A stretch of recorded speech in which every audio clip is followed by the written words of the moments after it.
Egyptian President Abdel Fattah el-Sisi participates in the 7th Mid-Year Coordination Summit of the African Union held in Equatorial Guinea.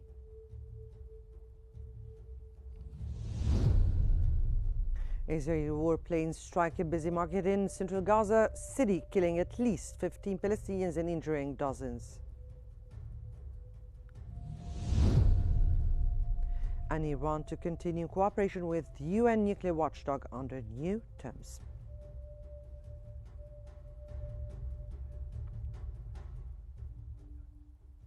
The news in detail. Egyptian President Abdel Fattah el-Sisi is participating in the 7th Mid-Year Coordination Summit of the African Union held in Equatorial Guinea. President Sisi attends the meeting as Egypt currently chairs the North African Regional Group and leads the steering committee of the African Union Development Agency (NEPAD). President Sisi is set to highlight Egypt's efforts to strengthen peace, security and development across Africa. The president is also expected to meet with fellow African leaders to discuss the continent's challenges and ways to promote stability and prosperity for Africans.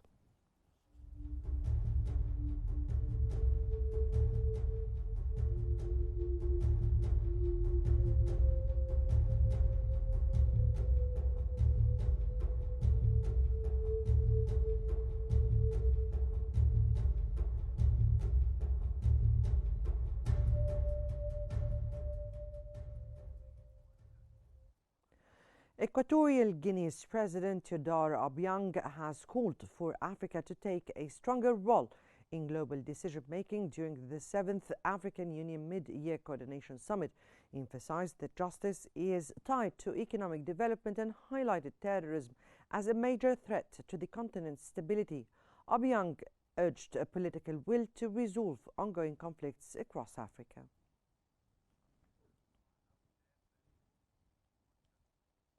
The First Lady of Equatorial Guinea, Constancia Akumo, has emphasized the importance of improving education, quality and integration rural African women during her speech at the African Union Mid-Year Coordination Summit.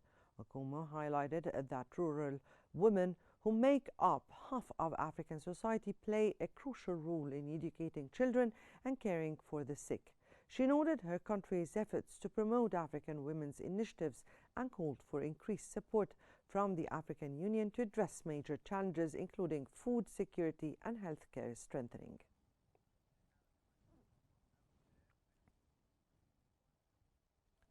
African Union Commission Chairperson Mahmoud Ali Yusuf has emphasized strengthening inter-regional cooperation and advancing integration through the African Continental Free Trade Area, expecting a 50% rise in inter-regional trade by 2035.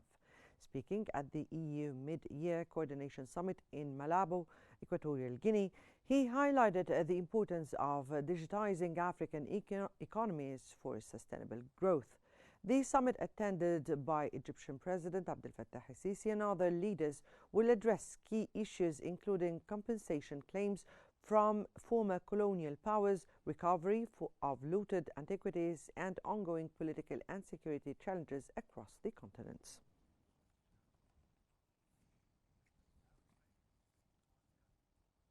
Earlier in the day, Egyptian President Abdel Fattah el-Sisi has met with Angolan President João Lourenço on the sidelines of the African Union Mid-Year Coordination Summit in Malabo, Equatorial Guinea.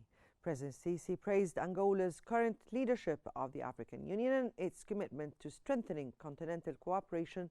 Lourenço, in turn, expressed appreciation for Sisi and Egypt's historic and pivotal role in Africa and the African Union. The two leaders discussed peace and security across Africa, focusing on the Horn of Africa, Sudan and Sahel region, and the Nile Basin. They also explored ways to deepen bilateral ties and expand cooperation to promote prosperity and development for both people.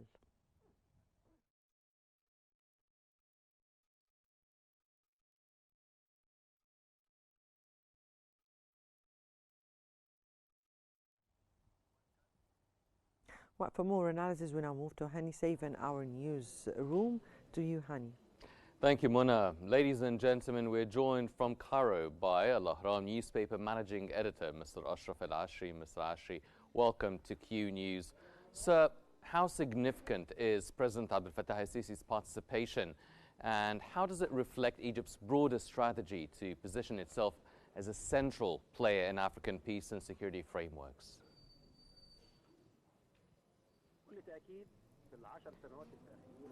Certainly, in the past 10 years in particular, there has been a very significant Egyptian presence in the African continent, and this was represented in Egypt presiding the African Union presidency from 2020 to 2023.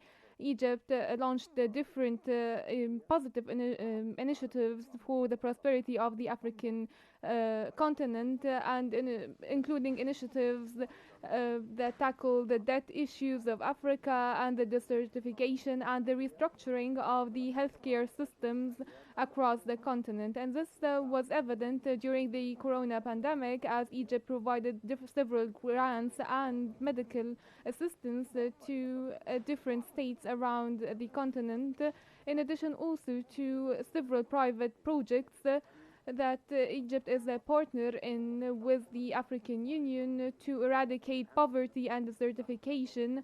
Also, we can mention the most important initiative that is pertaining the peace and security and conflict resolution in Africa to avoid military escalation. Here comes the Egyptian attention during the past 10 years to promote the peace and security values and to serve the sustainable development goals in the first place. And here comes the participation of President Sisi, as Egypt presides the NEPAD organization, to accelerate the pace of comprehensive development, and in the meantime to discuss several approaches that might lead to achieving the development goals, and to discuss the potential to increase the trade cooperation across the continent, as Egypt was always proactive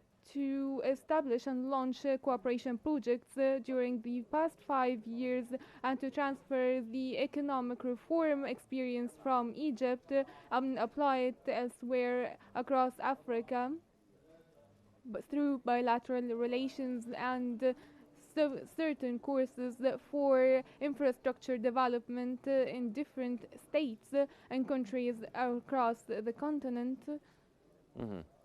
Mr. Ashri, how can Egypt, with its historical role, leverage its influence to the current AU agendas on regional stability?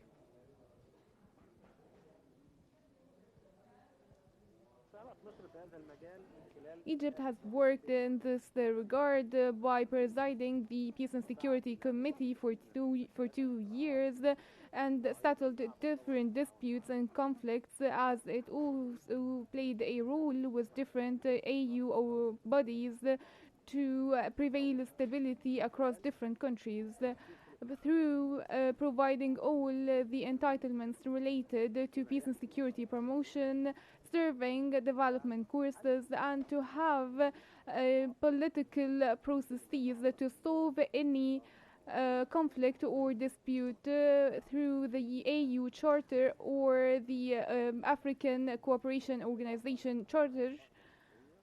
Also, there is an Egyptian will to restore different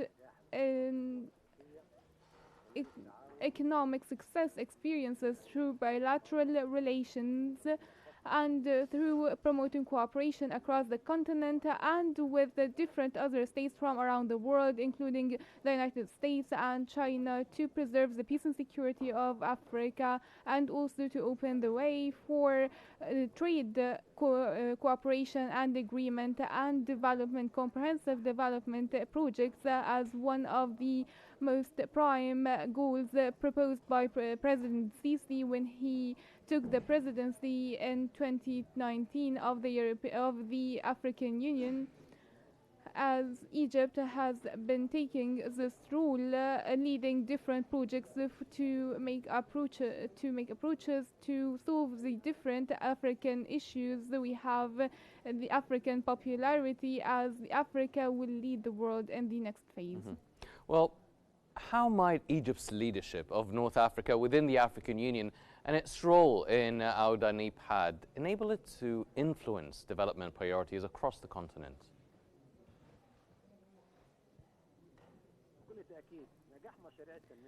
Certainly, the success of development projects inside Egypt during the past 10 years has very positive impact to achieve a leap with the Egyptian relations with the entire world and with the continent specifically. Egypt, as one of the very important political circles in the region, we had a very strong determination as a state to have infrastructure related development and development projects, and to relay this experience to different other African states. And with Egypt presiding the Auda Nipad, we expect different economic and trade partnerships with different African states, and for it to achieve a lot of success in this respect, through which we will have a way to incentivize the comprehensive development projects in line with the Egyptian experience, and to take to the entire continent through promising opportunities for development across the continent. I see the participation of President Sisi in the summit, in this 7th mid-year coordination meeting, will have a very important impact, which will reflect in official consultations and private meetings to discuss the decisions of the African Union in the upcoming phase. From Cairo, we were joined by Al-Ahram newspaper managing editor, Mr. Ashraf Al-Ashri. Mr. Ashri, thank you very much, sir, for joining us. Mona, now we go back to you in the studio. Thank you so much, Henny, for the analysis. And on the sidelines of the 7th African Union Mid-Year Coordination Meeting in Malabo, African Union Commission Chairperson Mahmoud Ali Yusuf convened a high-level coordination meeting with leaders of regional economic communities, regional mechanisms, and Auda Nipad. The meeting focused on boosting synergy, coherence, and effective delivery among Africa's integration, development, and financial institutions. Leaders exchanged updates, reaffirmed shared priorities, and discussed ways to accelerate the implementation of the Agenda 2063. Chairperson Yusuf emphasized the EU's commitment to unity, strengthened collaboration, and joint efforts to achieve the vision of the Africa we want.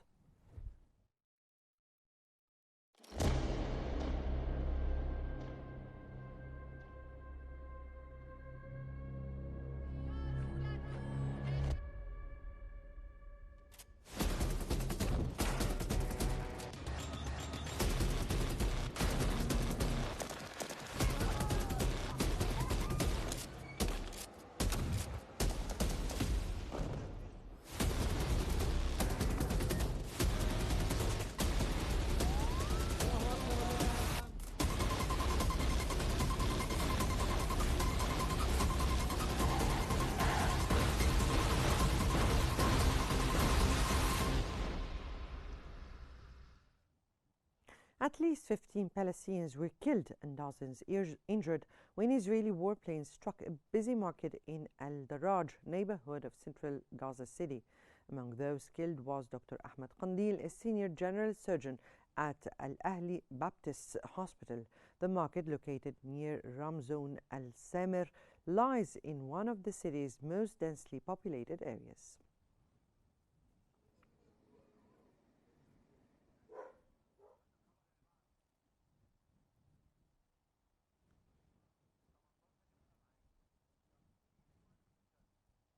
The International Committee of the Red Cross, the ICRC, has announced that it received 132 wounded near aid distribution sites in Palestinian Rafah, southern Gaza. Since the establishment of these centers, the ICRC has treated over 3,400 injured and recorded 250 deaths.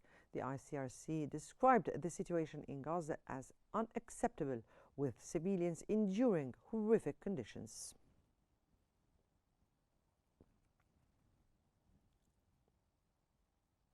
At least 10 people were killed after an Israeli airstrike hit a water distribution center in Gaza, deepening an already dire water crisis in the besieged territory. Most of Gaza City is now without running water, with municipal authorities saying ongoing attacks and unsafe conditions prevent repairs to main and wells.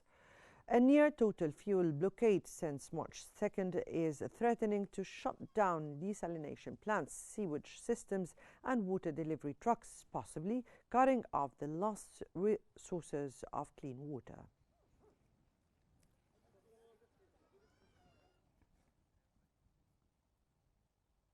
The Palestinian Foreign Ministry has condemned ongoing Israeli attacks on Gaza civilians, including a recent deadly strike on a water distribution point in Al-Nusayrat that killed many. It warned against Israel's plan to forcibly displace Gaza's population under the humanitarian city pretext in Rafah. The ministry called for an immediate halt to Israeli aggression to protect civilians, allow humanitarian aid and support reconstruction. It stressed the need for Palestinian sovereignty over Gaza to achieve justice and end the occupation.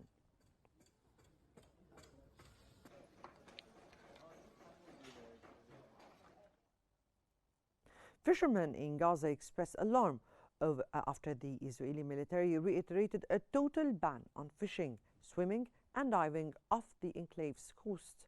Despite the renewed warning, many say they have no choice but to continue fishing, calling the restrictions a real catastrophe in the face of mounting hunger. The renewed ban comes as famine fears escalate in Gaza.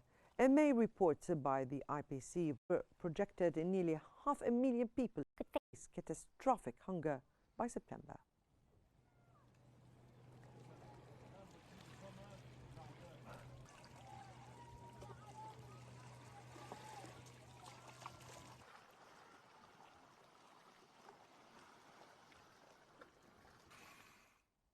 Israeli opposition leader Yair Lapid has sharply criticized the government's plan to turn Rafah into a humanitarian city for Gaza's population, calling it a costly and dangerous political maneuver to appease far-right coalition partners. Lapid argued that $4.5 billion earmarked for the project would be better spent on easing the financial burden on Israeli citizens by improving education, public transportation and childcare services. He called for an end to the war and the return of Israeli detainees rather than pursuing what he views as costly and politically motivated plans.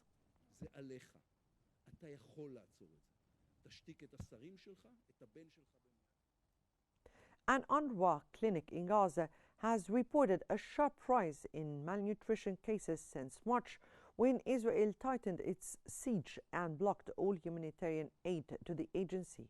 In a statement on X, UNRWA said no aid deliveries have been allowed since then, severely limiting access to essential medical and nutritional supplies.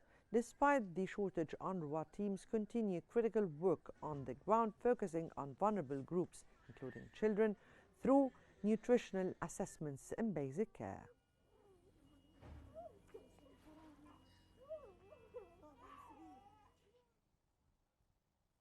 UN agencies have said the fuel crisis in Gaza has reached a critical point, placing the lives of 2.1 million residents in jeopardy and threatening to halt all humanitarian efforts.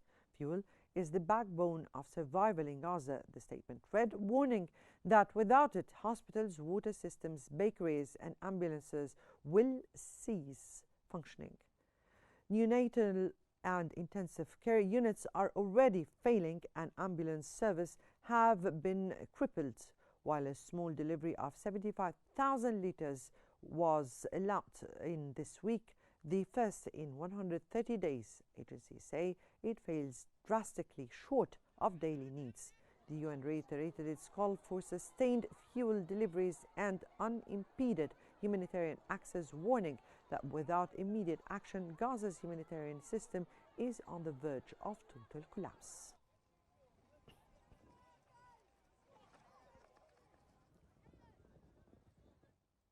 The Euromed Human Rights Monitor has called for US President Donald Trump to face prosecution for complicity in genocide over his support for the GHF aid distribution system in Gaza, where hundreds of Palestinians have reportedly been killed by Israeli forces. In a statement, the Geneva-based group urged international bodies to hold Trump accountable, citing testimony suggesting involvement of US private security contractors and Israeli soldiers in attacks on civilians at 8 sites that began operating in late May. The group also accused Trump's administration of providing broad military, financial, and diplomatic support to Israel's ongoing war in Gaza.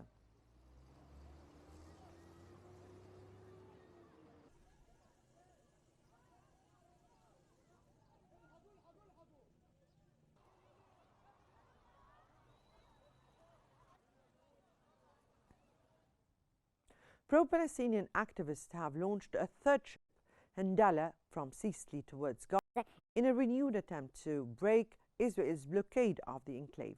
The ship carrying humanitarian aid set sail from Syracuse after a live-streamed send-off. The Freedom Flotilla's previous efforts were thwarted in May.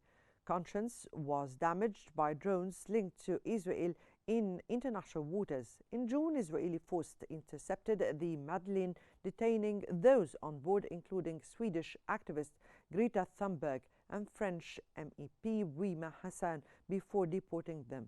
Despite mounting risks, the coalition says it will continue sailing in solidarity with Palestinians.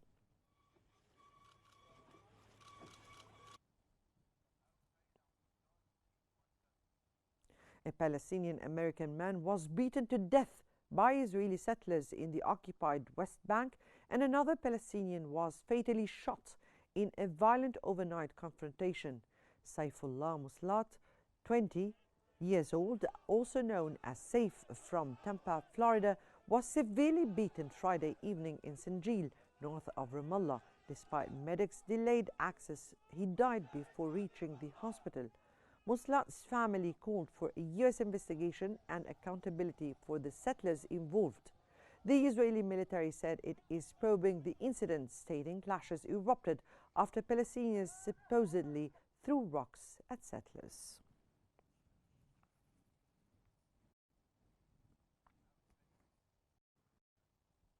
The British consulate in Jerusalem has condemned the recent killing of 2 Palestinians in the West Bank by Israeli settlers, calling for accountability. In a post on X, the consulate said extremist settlers face no consequences for their actions. On Friday, settlers beat 20-year-old U.S. citizen Saifullah Muslat to death and fatally shot Mohammed Shalabi north of Ramallah. Since 2022, Israeli forces have killed at least 9 U.S. citizens, including journalist Shireen Abu Akleh.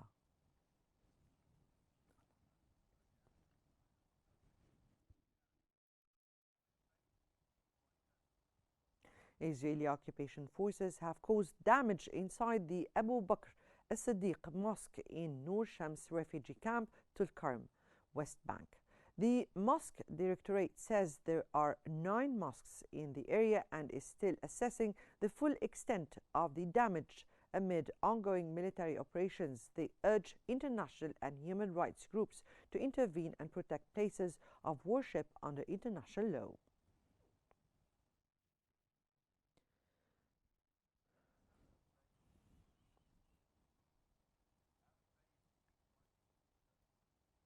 Thousands of Israeli protesters filled the street of Tel Aviv, urging the government to end the war in Gaza and secure a deal for the release of detainees held by Hamas.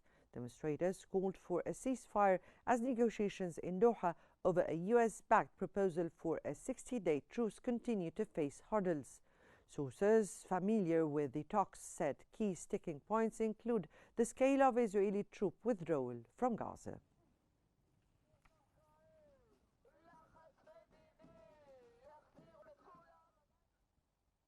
Iran has said it will continue cooperating with the UN nuclear watchdog, but under new conditions. Foreign Minister Abbas Araghchi condemned these strikes as a violation of international law, warning of serious risks from damaged sites, including radioactive leaks and unexploded munition. Our cooperation with the IAEA has not stopped, he said, but it will now take a new form managed by Iran's Supreme National Security Council as mandated by recent legislation. Araghchi criticized Western nations for failing to condemn the attacks, saying the real damage was done to the global non-proliferation regime, not just Iran's infrastructure.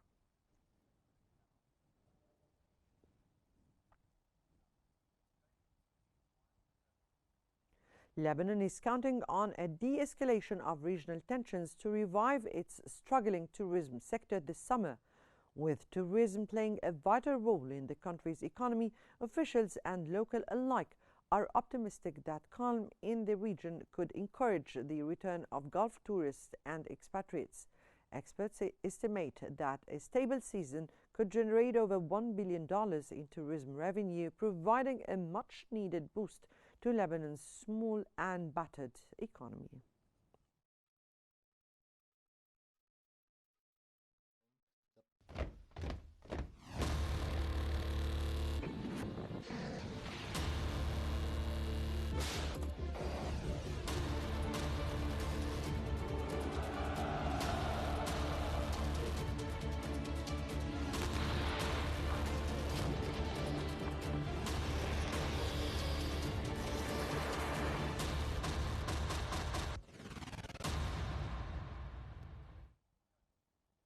North Korean leader Kim Jong-un met Russian Foreign Minister Sergei Lavrov in Wonsan, pledging unconditional support for Russia's action,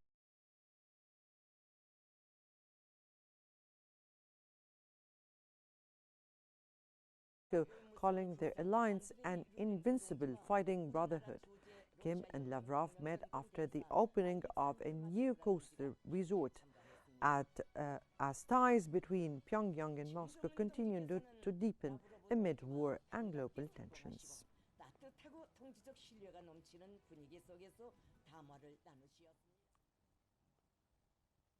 Ukrainian President Vladimir Zelensky has said that Russia launched 339 Shahed drones in one night and is now using Decoy drones to overwhelm Ukrainian air defense.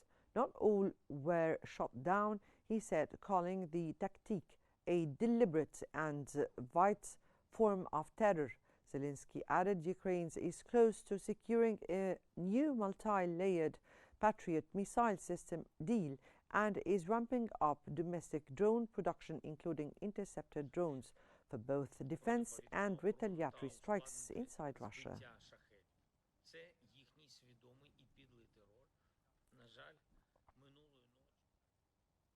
Hungarian Prime Minister Viktor Orban has declared that both Ukraine and Europe have lost the war against Russia but lack the courage to admit it. He criticized the EU's plan to create a €100 billion fund for Ukraine as a misguided effort to prolong an unwinnable war, calling for a shift towards diplomacy. Orban urged EU leaders to stop investing in conflict and instead pursue negotiations. He warned that continued financial support without a clear path to peace is irresponsible and damaging to Europe's strategic interests.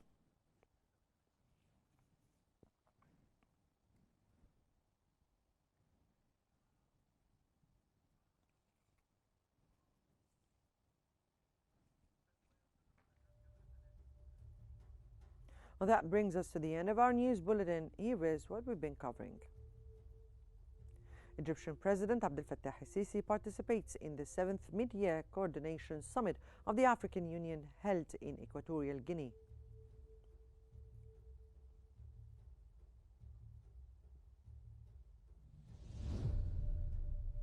Israeli warplanes strike a busy market in central Gaza City, killing at least 12 Palestinians and injuring dozens.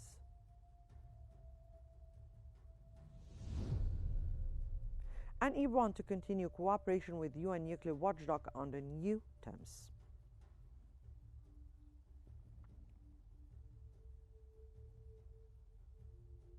This concludes our news bulletin for the hour. Don't forget to follow Q News on YouTube, Facebook, X, Instagram, and TikTok at Q News EGY to stay informed.